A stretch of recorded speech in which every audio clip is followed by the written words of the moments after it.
Road map problems की series में अगली प्रॉब्लम है, मैं पढ़ के सुनाता हूँ, उसके बाद फिर इसको जूम करके भी देखेंगे एक बार। A dibasic acid A on heating gives a monobasic acid B having molecular formula 60। 60 जो है वो एसिटिक एसिड का मॉलिक्यूलर फॉर्मूला होता है। Ethyl ester A dash of A, ये जो डाई बेसिक एसिड है उसी का इथाइल एस्टर लिया है जिसका नाम A डैश रखा। Ethyl ester A dash of A when treated with benzyl chloride in presence of NaOET यानी sodium ethoxide gives C which on acid hydrolysis followed by decarboxylation gives D, while on hydrolysis followed by heating gives a monobasic acid E. D on dibromination followed by alkaline hydrolysis gives F, which forms two isomeric products with NH2OH, यानी हाइड्रोक्सिलेमीन से दो isomeric products बनते हैं। B on treating with Br2P, phosphorus और Br2 के साथ treat करने पर, followed by treating with KCN, potassium cyanide, gives G, which on acid hydrolysis gives A. A is is the dibasic acid. B on heating at high temperature gives H, which further on treating with B gives I. ठीक है ना? I reacts with benzene in presence of anhydrous AlCl3 to give F, which on reaction with zinc HgHCl gives D. Alpha halogenated ethyl ester of acid B on treating with F in presence of zinc gives a product which on treating with water gives J. Assign structures from A to J with proper reasoning. एक बार इसको zoom करके देख लेते हैं, उसके बाद फिर मैं जो है मैं इसको बताता हूं आपको।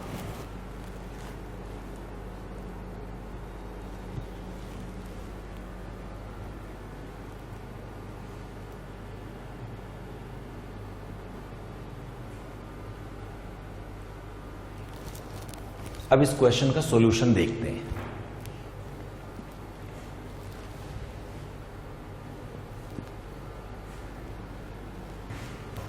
Now let us start solving this question. सबसे पहली लाइन है कि a dibasic acid A on heating gives a monobasic acid B having molecular formula 60. कोई एक डाइबेसिक एसिड है, डाइबेसिक जिसके पास दो COOH ग्रुप होंगे, दो COOH ग्रुप होंगे, ठीक है ना। और इन्होंने कहा है कि इसको हीट करने से जाहिर है CO2 निकल जाएगी और CO2 के निकल जाने के बाद ये एक मोनोबेसिक एसिड बन जाएगा। इन्होंने कहा इसका मॉलिक्यूलर फॉर्मूला 60 है। इसका मतलब क्या है?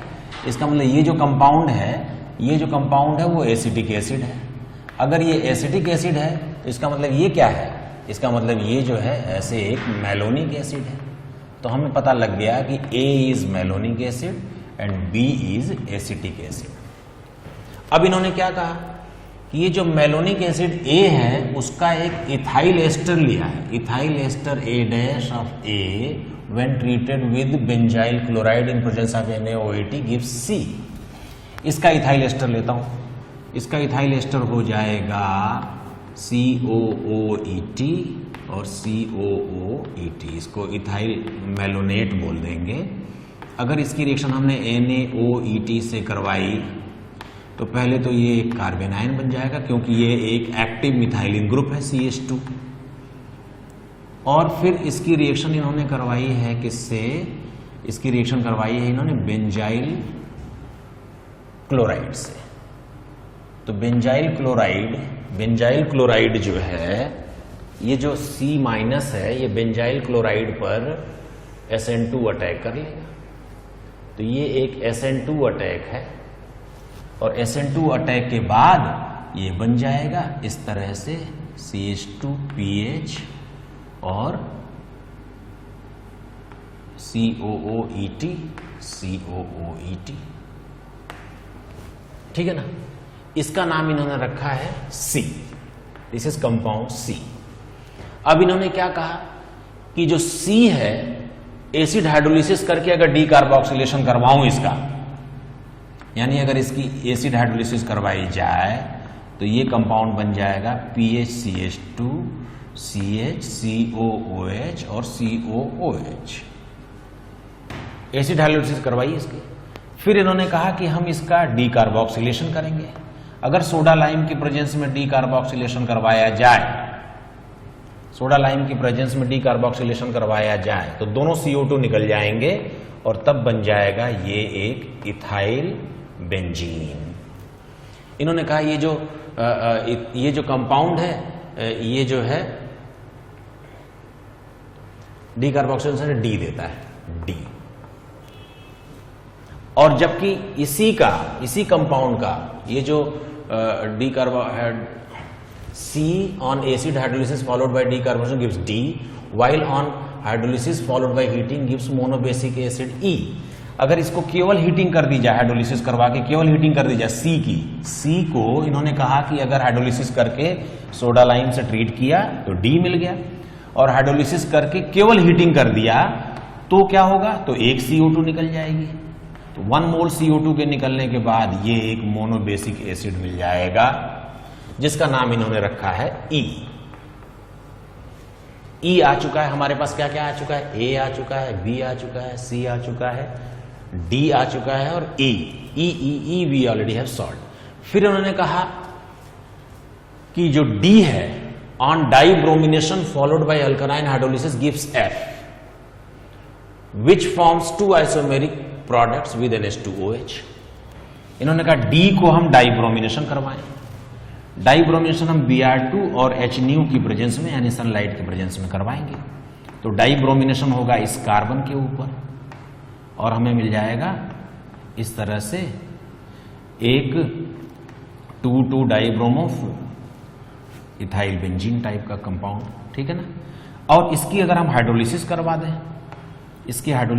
दें, अगर हम एल्कलाइन मीडियम में भी करवा दें तो ये बन जाएगा OH और CH3, और ये इसमें से एक H2O निकल जाएगा क्योंकि जेमिनल डाइहाइड्रोक्साइड जो है ना, जेमिनल डाइऑल्स, ये अनस्टेबल होते हैं और तुरंत H2O निकालते हैं और ये बन जाएगा एसीटोफिनोन। इस कंपाउंड का नाम इन्होंने F रखा है और इन्होंने कहा कि F जो है वो NH2OH से रिएक्शन करेगा। अगर F NH2OH से रिएक्शन करेगा तो जाहिर है ये 2 ऑक्साइम्स बनवाएगा, एक सिन होगा और एक एंटी होगा। इसमें से एक सिन होगा और एक एंटी होगा। तो अपने को तो बस ये बताना है कि भाई ये 2 ऑक्साइम्स बनवा लेता है, ठीक है ना। ये F के बारे में पता लग गया हमें। अब इसके बाद इन्होंने फिर से एक बात कही है B के बारे में। B on treating with Br2PH। B हमारा जो B है वो है acetic acid, B is acetic acid. इन्होंने कहा कि B जो है ना, अब अगली रिएक्शन फिर से चल रही है कि B जो है, B is treated with Br2P, P plus Br2, ये HBZ रिएक्शन कहलाती है और इसमें अल्फा हेलोजिनेशन होता है, यानी कि यहां पे लग जाएगा ब्रोमो, ठीक है ना, यहां पे लग जाएगा ब्रोमो। अब इस ब्रोमो को फिर इन्होंने कहा कि इसके बाद इसकी रिएक्शन करवाई जाएगी KCN से। जब KCN से रिएक्शन करवाई जाएगी तो ये SN2 अटैक होगा और साइनाइड यहां आ जाएगा, ठीक है ना। फिर उन्होंने कहा कि अगर हम इसकी हाइड्रोलिसिस कर दें तो हमें वापस A मिल जाता है, तो जाहिर है हाइड्रोलिसिस करते ही ये COOH बन जाएगा और तब ये जो कंपाउंड है ये है A, जो हमारा इनिशियल कंपाउंड था जिसको हमने कहा था कि डाइबेसिक एसिड है। तो डाइबेसिक एसिड A मिल गया। ये B का हमने HBZ किया, बाद में KCN से ट्रीट किया तो हमें मिल गया A, ठीक है ना। उन्होंने कहा कि B की हीटिंग करें हाई टेम्परेचर पर। चलो ये रिएक्शन हो गई एक। फिर उन्होंने कहा कि हम B की हीटिंग करेंगे हाई टेम्परेचर पर। अगर हाई टेम्परेचर पे हीटिंग करेंगे तो यहां से कीटीन बन जाएगा, H2O निकालकर कीटीन, इसको बोलते हैं ketene. Ketene is a very unstable product, इसको इन्होंने H कहा और इनका इसकी रिएक्शन फिर से हम B से ही करवा दें। अगर हम इसकी रिएक्शन B से करवा दें तो ये H यहां आएगा और जो O है वो यहां O माइनस यहां अटैक कर लेगा और तब ये बनाएगा CH2 डबल बॉन्ड COH और OCO CH3 यहां अटैक कर लेगा। इसको अगर हम टॉटोमराइज करवा दें, देख लें, अगर हम टॉटोमेरिज्म से करें इसको, टॉटोमेरिज्म से कर दें इसको, टॉटो की वजह से ये बन जाएगा acetic anhydride. See this is now acetic anhydride. इन्होंने कहा कि अगर हम एसिड बी की स्ट्रांग हीटिंग करें तो H बनता है, और इस H को फिर से B से ट्रीट कर दें तो I बन जाता है। I is nothing but acetic anhydride. I is nothing but acetic anhydride. फिर उन्होंने कहा कि I को बेंजीन से रिएक्शन करवाएं AlCl3 की प्रेजेंस में। अगर I की रिएक्शन बेंजीन से करवाएं एनहाइड्रस AlCl3 की प्रेजेंस में तो ये फ्रीडल क्राफ्ट रिएक्शन है। और फ्रीडल क्राफ्ट रिएक्शन में क्या बन जाएगा? फ्रीडल क्राफ्ट रिएक्शन में बन जाएगा फिर से एसिटोफिनोन। ये F है जो पहले भी बन चुका है। This is F which is already been prepared. ये F है। अब इसके बाद इन्होंने कहा कि F की रिएक्शन हम करवाएंगे जिंक HgAcl से। जिंक HgAcl से अगर हम रिएक्शन करवाएं तो ये एक क्लेमेंसन रिएक्शन है ये, और ये बन जाएगा, कंटिन्यू कर रहा हूं ना, ये बन जाएगा इथाइल बेंजीन। ये जो इथाइल बेंजीन है ये हमने पहले भी निकाला हुआ है, और ये जो इथाइल बेंजीन है वो D है। D is ethyl benzene actually, तो ये D बन गया, ठीक है ना, इथाइल बेंजीन D बन गया। अब इन्होंने कहा कि alpha halogenated ethyl ester of acid B, वापस एक रिएक्शन करवा रहे हैं भाई। Alpha halogenated ethyl ester of acid B, alpha halogenated मतलब हमने मान लीजिए Br ले लिया अल्फा पोर्शन पर, और इसका इथाइल एस्टर भी ले लिया हमने। अब इसकी रिएक्शन अगर इन्होंने कहा कि इसकी रिएक्शन जिंक से करवाएंगे। जिंक से करवाएंगे तो ये जिंक बीच में धस जाएगा, it will be inserted there in between carbon and halogen. अब ये बन गया रिफॉर्मेस की रिएक्शन का रिएजेंट। ये एक ऑर्गेनोमेटेलिक कंपाउंड है और यहां पर पार्शियल नेगेटिव चार्ज आ गया, और इसकी रिएक्शन इन्होंने कहा कि F से करवा देंगे। F क्या है भाई? एसिटोफिनोन। This is F। जब इसकी रिएक्शन F से करवाएंगे तो ये यहां अटैक करेगा ऐसे, ये रिफॉर्मेस की रिएक्शन है। जब ये अटैक कर लेगा ऐसे, ठीक है ना, जब ये यहां अटैक कर लेगा, यहां पर CH3 लगा दिया गया है, यहां O- लगा दिया गया, ये पूरा कार्बेनाइन वाला पार्ट यहां आ जाएगा सीधा, OET। ये एक कंपाउंड बनेगा। इन्होंने कहा इसको हम वाटर से ट्रीट करेंगे। अगर हम हाइड्रोलिसिस कर देंगे तो ये क्या बन जाएगा भाई? तब ये बन जाएगा, देखो वाटर से क्या होगा, वाटर का एक मॉलिक्यूल यहां से H निकाल लेगा, और साथ में वाटर की वजह से हाइड्रोलिसिस भी हो जाएगी। तो अगर हाइड्रोलिसिस हो जाएगी वाटर की वजह से तो ये भी टूट जाएगा। तो हमें क्या मिलेगा? PHC CH3OH CH2 COOH।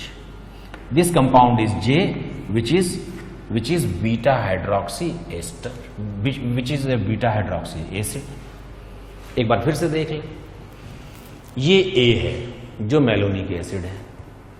इसको जब हीट किया हमने तो ये एक मोनोबेसिक एसिड में कन्वर्ट हो गया। इसका मॉलिक्यूलर वेट 60 दिया हुआ था। यहां से हम बैक आगे समझ गए कि ये मेलोनिक है और ये एसिटिक एसिड है B।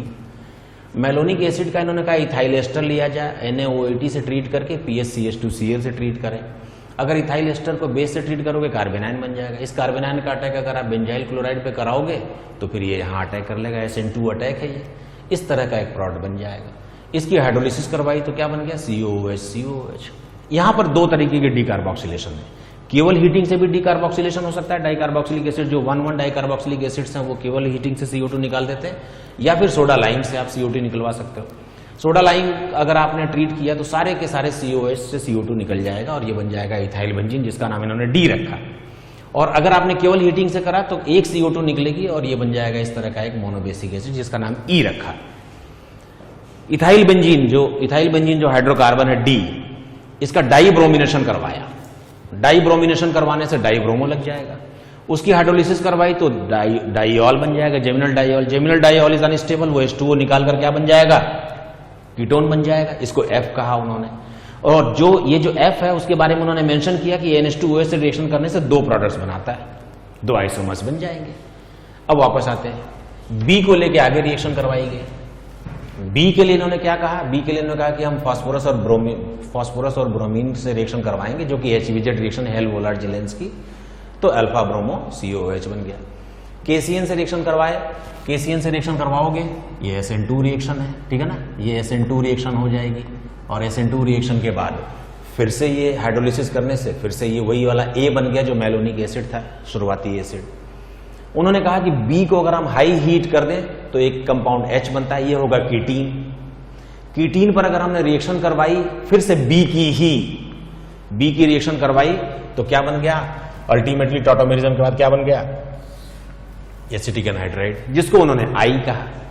इस एसिटिक एनहाइड्राइड को बेंजीन और AlCl3 से ट्रीट किया, फ्रीडल क्राफ्ट रिएक्शन है ये, this is a Friedel craft reaction, तो क्या बन गया, एसिटोफिनोन F, ये पहले भी बन चुका है। इस F को क्लेमेंसन रिडक्शन करवाया जिंक HgHCl से तो इथाइल बेंजीन बन गया। ये इथाइल बेंजीन पहले भी हमारे लिटरेचर में आ चुका है जो कि D कहलाया था, ठीक है ना। वापस से तीसरा अगला स्टेप क्या था, उन्होंने कहा इसी B में अल्फा हेलो और इथाइल एस्टर बनाएंगे। B में अल्फा पोर्शन पे हेलोजन लगा दिया ब्रोमो और इथाइल एस्टर और ले लिया, जिसको हमने जिंक से ट्रीट किया। जिंक जो है वो कार्बन और हेलोजन बॉन्ड के बीच में इंसर्ट हो जाएगा और ये एक ऑर्गेनोमेटेलिक कंपाउंड बनवाएगा। ये रिफॉर्मेस्की रिएक्शन है। रिफॉर्मेस्की का एक कंडेंसेशन है। कंडेंसेशन में क्या होता है, कार्बेनायन कार्बोनाइल पर अटैक करके वहां ऐड हो जाता है। रिफॉर्मेस्की ने कार्बेनायन बनाने का तरीका अलग बनाया। उन्होंने कहा भाई ऑर्गेनोमेटेलिक कंपाउंड के थ्रू कार्बेनायन बनाते हैं, बाकी दूसरों ने हमेशा बेस लेकर अल्फा H निकलवा के कार्बोनायन बनवाया था, जैसा कि एल्डॉल में हुआ, जैसा कि बर्किन में हुआ, जैसा कि क्लेजन में हुआ, बहुत सारी जगहों पर ऐसी तरह हुआ, नोएंजल में हुआ। लेकिन इन्होंने कहा कि अलग तरीके से बनाएंगे, ठीक है ना। तो अलग तरीके से बनाया इन्होंने कार्बेनायन यहां से बनवाया और इसी F पर अटैक करवाया। F पर अटैक करवा के और बाद में जब वाटर से ट्रीट किया तो ये एक मिला beta hydroxy what you call carboxylic acid, ठीक है। तो इस तरह से हमें A से लेके J तक के सारे प्रोडक्ट्स मिल गए, ठीक है, आप नोट कर लें।